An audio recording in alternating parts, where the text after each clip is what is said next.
인터넷에서 뭐 좋은 글이 있는가 읽어보다가 이런 글을 읽은 적이 있었습니다. 1년에 10번을 계획을 세우는 것보다 10년에 하나의 계획을 세우라, 이런 말이 있습니다.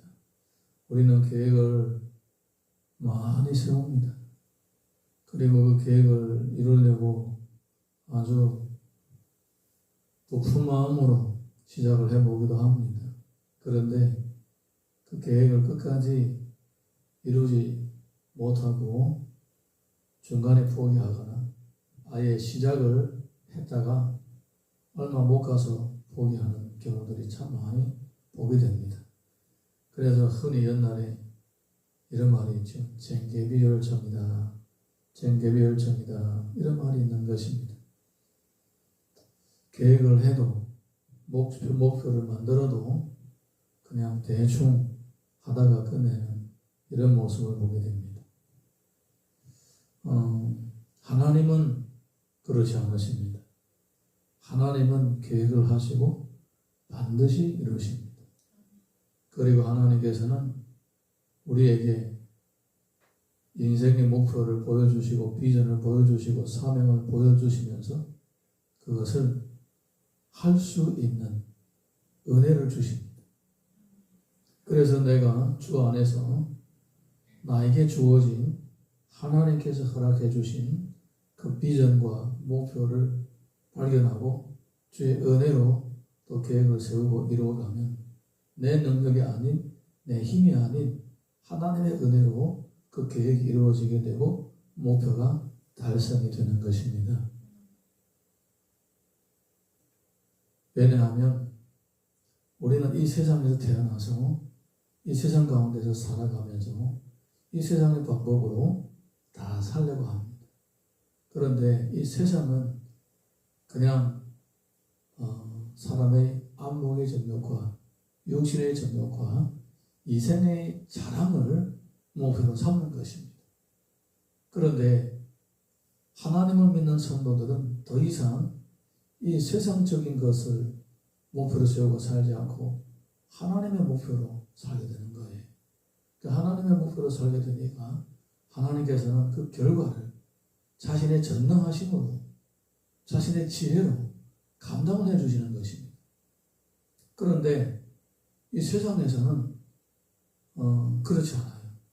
육신의 정욕과 안목의 정욕과 이생의 자랑이라는 이런 목표를 이루기 위해서는 세상의 방법으로 치열하게 싸워야 되는 거예요. 그리고 세상은 승자의 법칙입니다. 결국은 이기는 사람이 모든 것을 가지게 되는 거예요. 그러다 보니까 패배자가 대다수예요.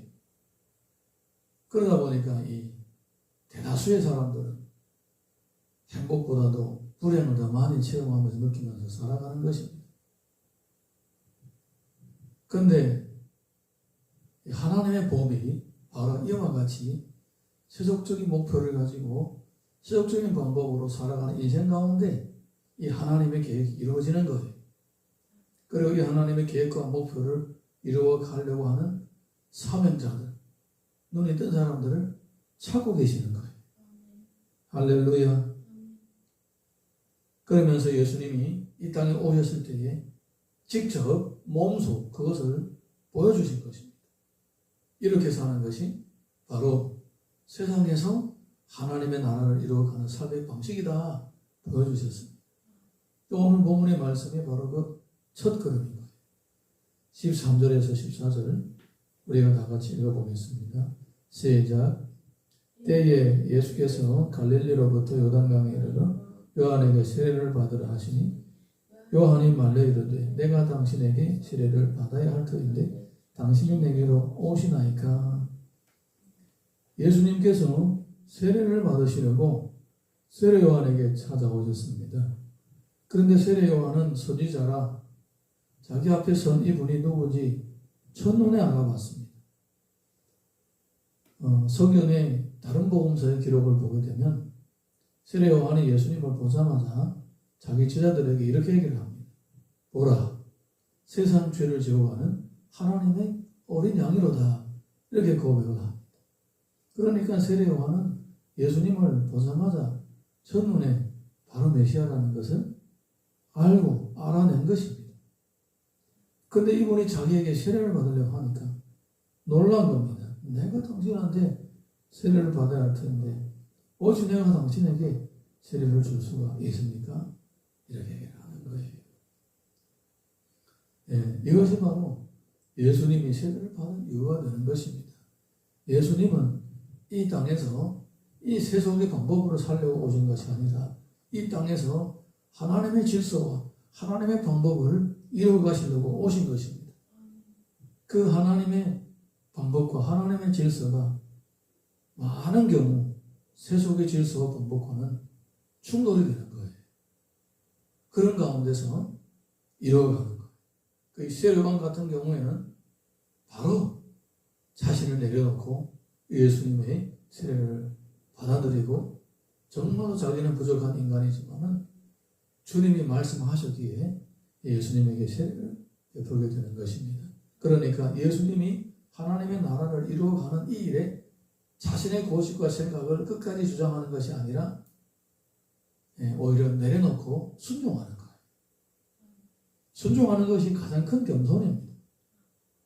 내가 어떻게 주님께 세례를 베풉니까? 절대로 못합니다. 나 못합니다. 이게 겸손이 아니에요. 이게 겸손이 아니에요. 주님 말씀하셨습니까? 예수님이 뭐 세례 요한을 네가 나를 경외하냐 경외하지 않냐 떠받겠습니까? 아니에요. 테스트 해본 거 아니에요. 그냥 하나님의 나라 실상 그대로 말씀하신 거예요. 지금 나한테 세례를 베풀라고 말씀하신 거예요. 그러니까 이게 주님이 왜 이렇게 얘기를 했을까? 이렇게 앞뒤로 재보면서 무슨 의도일까? 이렇게 생각을 볼 필요도 없습니다. 주님이 그럴 마음도 없으시고요. 그냥 있는 그대로 말씀하시는 거예요. 그러니까 세례 요한은 굳이 이거를 재해석할 필요 없고 그대로 액면 그대로 받아들이면 되는 거예요. 그냥 세례를 베풀어 달라는 것뿐이었어요. 바로 하나님의 구원의 계획을 이루기 위해서는 이렇게 해야 됩니다. 그래서 그냥 순종을 하는 것입니다. 이렇게 하나님의 나라와 하나님의 계획은 이 세상 가운데서 이루어지게 되면서 또 하나님의 나라와 계획을 알고 동참하는 사람을 통하여 이루어지게 되는 거예요. 자, 우리 15절 이어서 함께 읽습니다. 15절 시작. 예수께서 대답하여 이르시되 이제 허락하라. 우리가 이와 같이 하여 모든 의를 이루는 것이 합당하니라 하시니 이에 요한이 허락하는지라. 아멘. 예수님은 의를 이루기 위하여 세례 요한에게 세례를 받으러 오셨습니다. 이 읽은 본문 내용 중에 주목해야 될 단어가 하나 있습니다. 이제 허락하라. 우리가 이와 같이 하여. 예수님께서는 내가 이와 같이 하여라고 하지 않으셨습니다. 즉 나와 너 우리가 함께 이 일을 함으로써 모든 의를 이룬다는 것입니다. 예수님의 세례를 받으시는 것은요 몇 가지 의미가 있습니다. 그 중에 하나는 예수님은 구약 시대를 부정하시는 분이 아니에요. 세례는 구약 시대로부터 내려오는 예법입니다. 죄가 씻음을 받았다라는 그 의식을 행하는 그런 것입니다. 주님은 죄가 없으시지만은 구약 전통을 그대로 인정하신다라는 의미로서 세례를 받으신 거예요. 왜냐하면 구약에도 수많은 선지자들은 다 믿음으로 구원을 받았고 믿음으로 주님의 나라를 받아 누렸고 믿음으로 예수님의 탄생을 예비해 오셨기 때문에 주님은 그분들의 모든 것을 다 인정하시는 거예요. 할렐루야. 이게 바로 모든 의를 이룬다라는 의미 중에 하나입니다. 그리고 또 주님이 세례를 받으신다는 것은 우리들에게 모범을 보여주시는 거예요. 우리 인간은 이렇게 죄 씻음을 받는 과정이 필요하고 또 하나님의 계획에 자신을 헌신하는 이런 부분들도 필요하다는 것을 보여주시는 겁니다. 그래서 우리가 이같이 하는 것은 합당하다라고 말씀하십니다. 할렐루야. 네. 그러면서 얘기를 했더니 세례 요한은 순종하고 세례를 베풉니다. 자, 세례를 받은 후에 16절에서 17절 나타나는 현상이 있었습니다. 같이 읽습니다. 시작. 예수께서 세례를 받으시고 곧 물에서 올라오실새 하늘이 열리고 하나님의 성령이 비둘기같이 내려 자기 위에 임하심을 보시더니 하늘로부터 소리가 있어 말씀하시되 이는 내 사랑하는 아들이요 내 기뻐하는 자라 하시니라. 아멘. 예수께서 세례를 받으신 후에 성령이 비둘기같이 내려오셨습니다. 그리고 하늘로부터 하나님의 음성이 들렸습니다. 이는 내 사랑하는 아들이요 내 기뻐하는 자라 라고 하나님의 말씀이 들려졌습니다. 이와 같이 예수님이 세례를 받으실 때에 삼위일체 하나님께서 한 현장에서 나타나시는 것을 보게 되는 것입니다. 이 땅에서 우리가 주의 이름으로 주의 일을 감당할 때에 이렇게 성부, 성자, 성령 삼위일체 하나님께서 함께 역사하시는 것입니다. 어떤 이단들이 얘기하는 것처럼 성부 하나님이 이 땅에 내려왔다가 가서 성자 하나님 보내시고 성자 하나님 또 가셔 성령 하나님 보내시고 세 분이 왔다 갔다 하는 게 아니에요. 이 땅에서는 항상 성부, 성자, 성령이 함께 역사하셨습니다. 할렐루야. 정말 중요한 신앙적인 인식입니다. 하나님의 역사하심은 언제든지 이렇게 함께 하시는 겁니다. 우리가 많은 성경의 경우들을 보게 되면 이렇게 삼위일체 하나님이 함께 나타나시는 현장을 보게 되는데 이것은 하늘나라 전체가 하나님 나라 전체가 움직이고 있다는 하나님의 나라 일부분이 움직인 게 아니라 하나님 나라 전체가 움직이고 있다는 증거를 보여주는 겁니다. 예수님이 세례를 받으신 이 사건은 온 하늘나라 전체가 함께 움직이는 이런 현장이었습니다.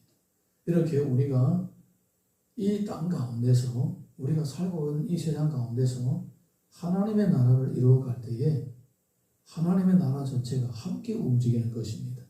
성부, 성자, 성령 하나님께서 함께 역사하시는 거예요. 할렐루야. 단지 우리 눈에 보여지는 부분이 성령의 역사가 더 강력하게 보여지더라. 이렇게 나타나는 것 뿐이에요.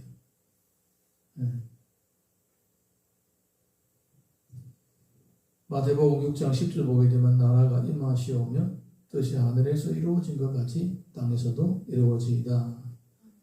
하나님의 계획은 하늘에서 다 이루어졌습니다. 그리고 이 땅에서 이루어 가십니다. 그 이루어 가시는 가운데서 미셀레온 같은 이런 사람들을 찾으시면서 함께 이런 사람들을 세워서 이런 사람을 통하여서 하나님의 나라를 이루어가는 거예요. 시편 19편 4절 보게 되면 그의 소리가 온 땅에 통하고 그의 말씀이 세상 끝까지 이르도다. 하나님의 해를 위하여 하늘에 장막을 베푸셨도다. 그의 말씀이 세상 끝까지 이릅니다. 하나님이 무엇을 하려고 하시는지 하나님이 무엇을 이루고자 하시는지 다 말씀하신다는 거예요. 그리고 그 가운데서 감동을 받은 사람, 순종하는 사람들 찾으셔서 이 하나님의 말씀을 함께 이루어가고 하나님의 나라를 함께 이루어가는 것입니다.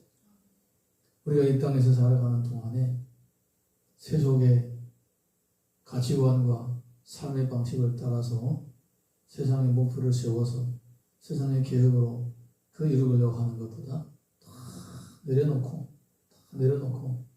하나님 주신 비전과 사명을 붙잡고 하나님의 말씀 가운데서 내 인생을 새롭게 발견하고 그 목표를 따라서 살아감으로써 그 목표들이 하나님의 은혜와 능력과 지혜 가운데서 다 이루어지고 성취됨으로써 정말로 인생이 열매가 가득할 수 있기를 주님 이름으로 축원합니다. 우리 찬양 하나 부르고 같이 기도하겠습니다.